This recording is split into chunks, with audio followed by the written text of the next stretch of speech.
자, 오늘은 한국인들이 고국을 떠난 까닭을 한번 알아보도록 하겠습니다. 자, 일본은 조선을 대한제국을 식민지로 만들기 위해서 계속 을사늑약, 정미조약 이런 것들을 통해서 계속 한국을 식민지로 만들어가고 있었다라고 했죠. 결국 우리나라, 대한제국, 조선, 우리나라는 일본의 식민지로 강제로 합쳐지게 됩니다. 그게 바로 1910년 8월 29일에 있었던 경술국치입니다. 말 그대로 경술련에 있었던 국가적인 치욕이라는 뜻이에요. 날짜까지 알아두실 필요는 없지만 여러분이 반드시 1910년에 우리나라가 바로 일본의 식민지가 되었다 라는 사실 정도는 알아두실 필요가 있어요. 대한민국이라기보다는 결국 우리나라가 일본의 식민지가 되었다. 자, 그러면 이제 일본인들이 식민지가 되면 결국 우리나라를 지배하고 통치하려고 하겠죠. 결국 일본의 지배와 통치를 받게 되겠죠. 자, 그래서 일본인들이 바로 조선인들을 지배하고 통치하기 위한 기구를 만드는데 그것이 바로 조선 총독부라고 하는 것입니다. 그러면 조선을 다스리기 위해서, 조선을 지배하고 통치하기 위해서 바로 총책임자인 바로 누구를 보낸다는 뜻이냐면 여기 나와 있는 이 총독을 책임자로 조선에 보내는 것이죠. 일본에서 보냈으니까 당연히 일본인이었겠죠. 대한제국의 국권을 강제로 빼앗은 일제, 국권 피탈 언제다? 다시 한번 국권을 강제로 빼앗긴 게 1910년이다. 반드시 알아두실 필요가 있죠. 일제는 한국인들을 지배하고자 바로 조선 총독부라고 하는 통치기구를 만들었다. 자, 그리고 조선 총독부, 당연히 총독은 일본인이야. 당연한 이야기겠죠. 근데 일본인들만 하면은 조선인들한테 엄청난 반발을 살 것 같으니까 얘네가 어떤 기구를 만드냐면 야, 조선인들도 정치에 참여할 수 있어 라고 하면서 중추원이라고 하는 기구를 만들어요. 여기 기구에는 당연히 한국인들을 넣어 놓는 거죠. 그래서 한국인도 정치 참여할 수 있어 라고 이야기는 하는 거지. 하지만 실제로 한국인의 정치가 반영이 될까요? 중추원에서 일한 사람들은 주로 어떤 사람들이겠어요? 결국 친일파들이 굉장히 많았겠죠. 일본에게 우리나라를 거의 식민지로 만들 때 찬성하고 일본의 편에 붙었던 이런 인물들로 구성된 중추원을 만들어서 마치 자신들이 한국인의 뜻을 반영하는 것처럼 일본은 포장했다는 뜻이에요. 알겠죠? 자, 그리고 바로 우리 국민들을 어떻게 통치하게 되냐면 바로 이 시기 1910년에서 1919년까지를 뭔 통치라고 부르냐면 무단 통치라고 불러요. 자, 말 그대로 이름부터가 무시무시하죠. 무단 통치다. 굉장히 힘과 폭력적인 방법을 앞세워서 우리나라 사람들을 통치하게 됩니다. 그래서 굉장히 많은 조선인들이 피해를 보게 됩니다. 이 시기에 어떤 일들이 있었는지는 반드시 잘 알아두실 필요가 있어요. 첫 번째 무단 통치기 당연히 조선 총독부 설치했다. 이런 기관을 설치해서 지배했다. 두 번째로 중요한 게 바로 헌병 경찰 제도를 운영했다는 얘기예요. 헌병 경찰이라는 것은 원래 헌병이라는 것은 바로 군대에 있는 경찰을 헌병이라고 불러요. 그러니까 일종의 군인들을 이용해서 경찰처럼 활동하겠다. 그러면 군인들이니까 굉장히 무기도 갖고 있고, 그쵸? 굉장히 조선인들을 무섭게 강압적인 방법, 그렇지? 이런 방법으로 조선인들을 억압했다라고 볼 수 있겠죠. 그래서 그리고 군대한 경찰인 헌병들에게 경찰 임무를 주었다. 그래서 한국인들을 감시하게 하고 독립운동가들을 굉장히 탄압했다. 자, 그래서 일제 만행을 반드시 기억하셔야 되겠죠. 자, 그러면서 일본은 바로 뭘 만드냐면 이때 바로 독립운동가들을 가두기 위해서 자신들은 근대적인 감옥시설을 만들었다고 했지만 이때 한국인들을 감시하고 독립운동가들을 탄압해. 그래서 독립운동가들을 잡아들여서 가두는 바로 이 서대문 형무소를 이때 만들고 이 서대문 형무소에 우리나라의 독립운동가들을 많이 가두는 것이죠. 서대문 형무소는 서울에 가시면 말 그대로 그 서대문 형무소가 그 독립문 그쪽에 있는데요. 가보시면은 굉장히 도로하고 가까이 있어요. 도시 한복판에 있고요. 그런 목적은 결국 자신들이 독립운동가들을 잡아들여서 고문하고 가두는 곳이 바로 사람들 도시 한복판에 있는 거야. 즉 잡아가고 이런 과정들을 보여주는 거죠. 일반 백성들한테. 그러면 굉장히 공포스럽고 무서울 거 아니에요. 맞아요. 실제로 이 서대문 형무소에서 굉장히 많은 독립운동가들이 붙잡혀가서 고문당하고 거기서 오랜 감옥 생활도 하고 심지어 돌아가시기까지 했는데 이 서대문 형무소에서 생을 마감한 가장 유명한 독립운동가는 아무래도 유관순이라고 할 수 있겠죠. 맞아요. 바로 일본인들은 이렇게 조선 사람들을 굉장히 무자비하게 탄압했다. 꼭 알아두셔야 되겠죠. 그 다음 이제 경제적, 즉 일본인들이 돈을 벌기 위해서도 또 조선을 침략하게 되는데 세 번째로는 바로 뭘 실시하냐면 토지 조사 사업이라는 것을 실시해요. 이것도 마찬가지로 조선 너네는 땅이 누구 거인지 어디서 어디까지 정확한 넓이도 몰라. 응? 우리가 근대적인 제도를 마련해서 누가 토지 주인이 누구고 얼마나 넓은지 다 조사해 줄게 라고 하면서 토지조사 사업을 실시하게 돼요. 하지만 실제적으로 토지조사 사업은 굉장히 우리나라 사람들의 토지를 빼앗아가기 위한 목적이었다. 우리나라의 토지를 빼앗아간다는 걸 수탈해 간다. 이런 이야기를 쓰거든요. 그래서 조선인의 땅을 뺏어서 누구한테 줬을까요? 바로 일본인들에게 주는 것이죠. 자, 그래서 조선총독부는 토지의 소유자를 확인한다는 명분으로 바로 토지조사 사업을 실시했다. 이 사업으로 어떤 농민들은 땅을 잃기도 했다. 말 그대로 신고를 해야 되는데 이 당시 사람들은 글을 모르는 사람이 많았겠죠. 그 다음에 땅을 신고하는 거 절차도 엄청 복잡했을 거 아니에요. 그래서 그런 시기를 놓친 농민들은 땅을 잃는 사람도 많았다는 거죠. 또는 일제는 토지 소유자들에게 세금을 더 많이 걷어들여서 이 한국인들을 억압하는 데 사용했다. 그렇죠. 이게 바로 토지 조사 사업입니다. 결국 조선인의 토지를 빼앗아서 누구에게 주는 것이죠? 일본인들에게 넘겨주는 이런 목적. 그 다음에 조선 사람들의 그런 경제적인 것을 빼앗아가는 그런 대표적인 사업이라고 볼 수 있겠습니다. 아래 보면 내용이 나와 있죠. 토지를 신고했는데 무슨 까닭으로 이 땅이 우리 땅이 아니라고 하는 것이요. 이 땅에서 나가시오. 조사 결과 이 땅은 당신 땅이 아닌 것으로 확인되었어. 대대로 농사짓던 땅인데 어찌 농사를 짓지 못하게 하느냐 말이오. 농사를 지으려면 우리가 정한 토지 사용료를 내시오. 또는 강제로 빼앗아가 버렸다라는 것이죠. 나라를 잃은 한국인들은 정말 엄청난 고통을 이렇게 겪을 수밖에 없었을 것이다. 이런 통치 시기를 바로 무단통치의 시기다 라고 부른다. 조선총독부, 헌병경찰, 토지조사사업 여러가지 등을 통해서 바로 한국인들을 무자비하게 탄압했다. 이렇게 봐주시면 될 것 같아요. 자, 이 밖에도 여러분이 알아두시면 좋은 바로 조선인들을 무단통치한 일본의 여러 가지들을 알아두면 추가로 알아두면 더 좋을 것 같아요. 자, 그 다음 바로 어떤 것들을 하냐면요. 조선 태형령이라는 걸 내려요.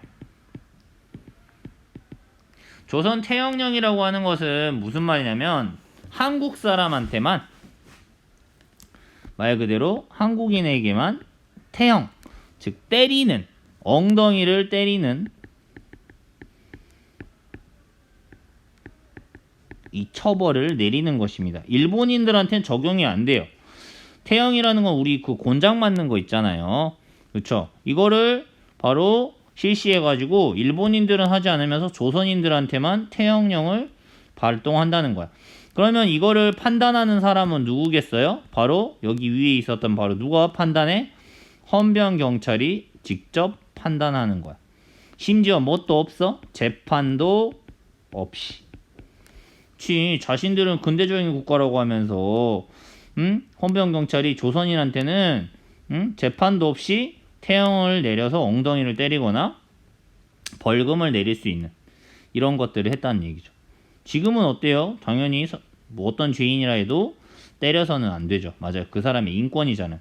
하지만 이렇게 일본인들은 바로 조선인들의 인권을 굉장히 무시하고 탄압하는 행동들을 했다. 요런 것들을 볼 수 있겠죠. 맞아요. 그 다음 5번째는 굉장히 공포적인 분위기를 조성해요.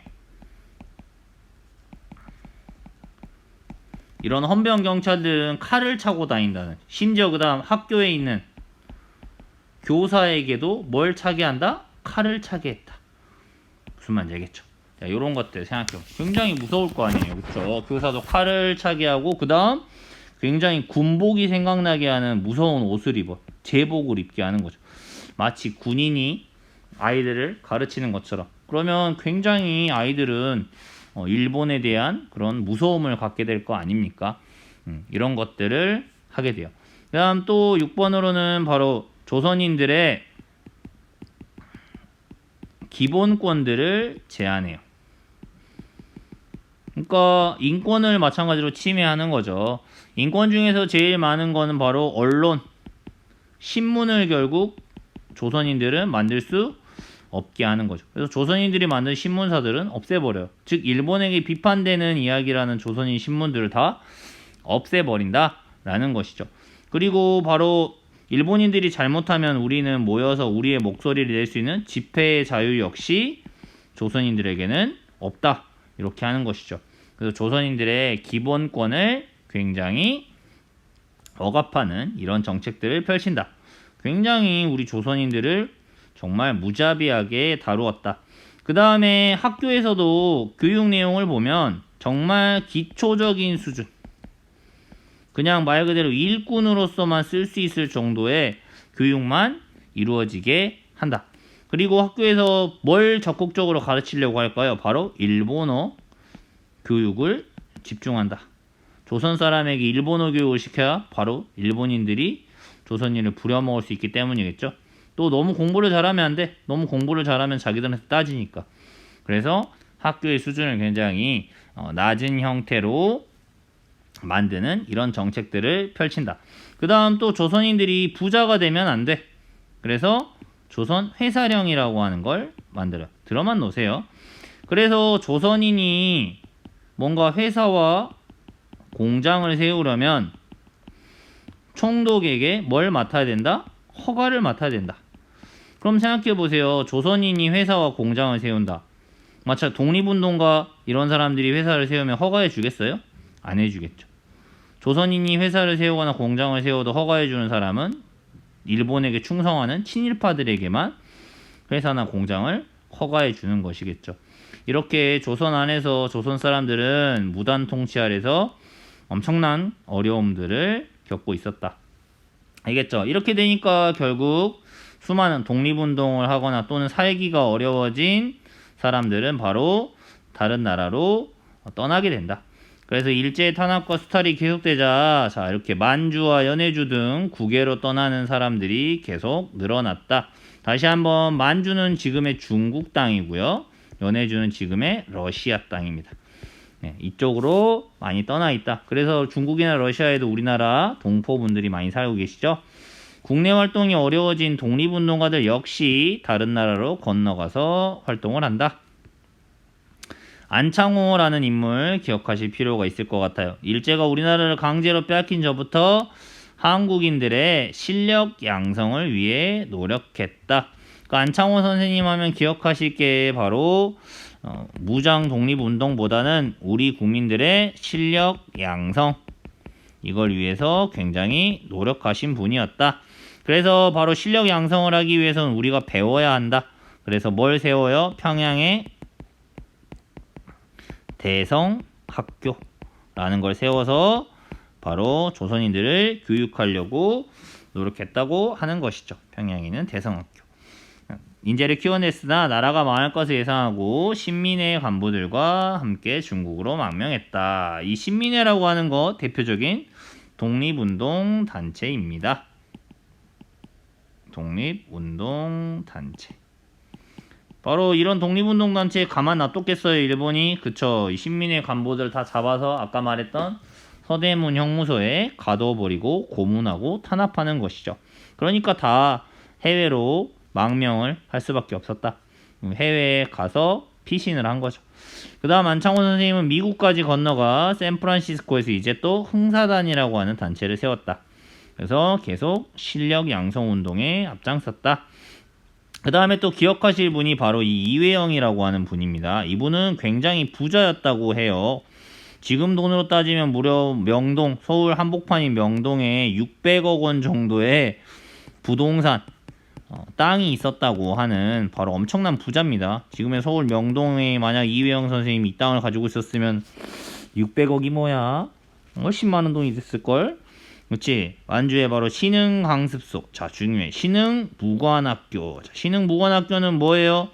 무장 독립투쟁을 하기 위한 군인들을 바로 양성하는 학교가 되겠습니다. 그래서 그 600억, 자신이 부자로서 편하게 살 수 있는 삶을 포기하고 이 땅을 다 버리고 팔고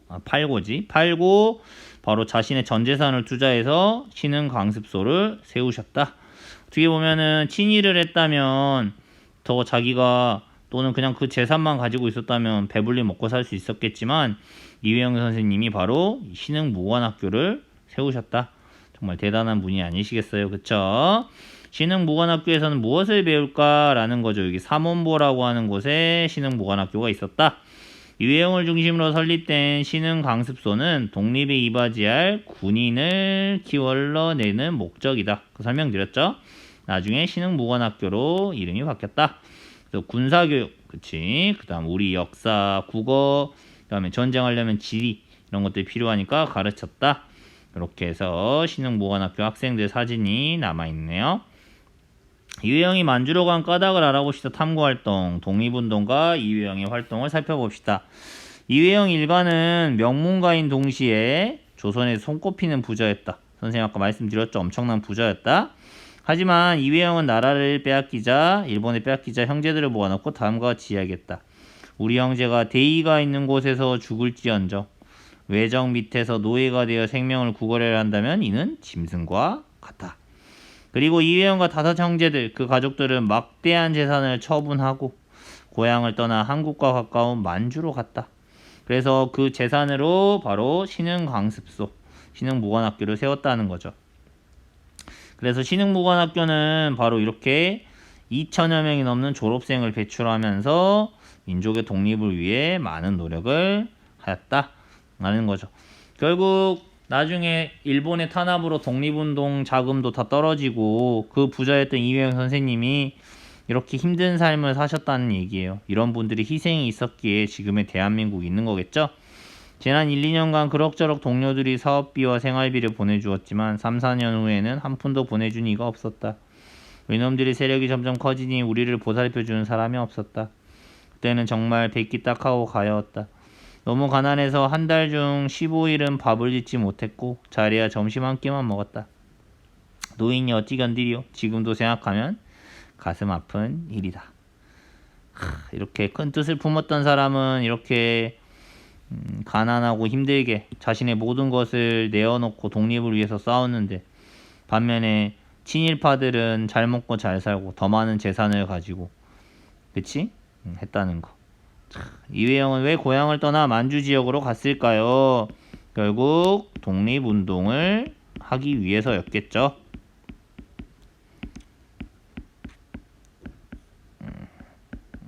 조선 안에서는 일제의 방해 때문에 독립운동하기 어려웠으니까. 이회영은 왜 신흥강습소를 세웠을까요? 결국 사람은 교육을 통해서 바로 독립운동가들을 길러내기 위한 것이었다 라고 생각할 수 있고, 또 그 다음 주요 내용을 보면 바로 군사교육을 시켰지. 그래서 이런 사람들이 나중에 무장 일본에 맞서 항일 투쟁을 벌일 수 있도록 지원했던 것이죠. 이회용은 독립운동을 하면서 어떤 어려움들을 겪었을까요? 라는 것이죠. 결국 일제의 탄압, 잡아가서 고문하고, 그치? 그 다음 학교 세운 거 잘 운영되지 않도록 얼마나 많은 방해를 했겠어요. 맞아요. 이런 것들이 가장 어려웠을 것 같아요. 그 다음에 결국 독립자금이 떨어져서 독립자금을 모으기도 어려워져서 굉장히 가난함과 어려움이 시달렸다라는 것. 엄청난 부자였는데 나중에 이렇게 가난해졌을 때 이회영 선생님의 마음은 어떠셨을까? 돈이 아깝다 이게 아니라, 그치? 더 많은 조선인들이 독립을 위해서 도와줬으면 좋겠다 이런 생각을 하시지 않으셨을까? 하지만 이회영 선생님의 그런 의지와 가르침이 이렇게 사회책에서까지 남아서 우리 지금의 우리한테 여러 가지 가르침을 주는 것이 아닐까요? 라고 생각해 볼 수 있어요. 자, 일본이 이렇게 우리를 무자비하게 탄압하고 괴롭혔다 라는 거, 무당통치 시기에 대해서 쭉 여러분이 한번 알아두시면 좋을 것 같아요. 여러분은 이 일본인들이 조선에게 이렇게 무단통치, 정말 엄청나게 강압적인 방법, 폭력적인 방법을 여러 가지 실시했는데, 이 중 1번부터 8번 중에서 여러분은 가장 일본인이 우리 조선인들에게 한 것 중에서 가장 화가 나는 것은 무엇인가요? 그리고 왜 그런지 그 이유에 대해서 한번 적어보거나 생각해보는 것도 좋을 것 같습니다. 네, 수고하셨습니다. 다음 시간엔 3.1운동에 대해서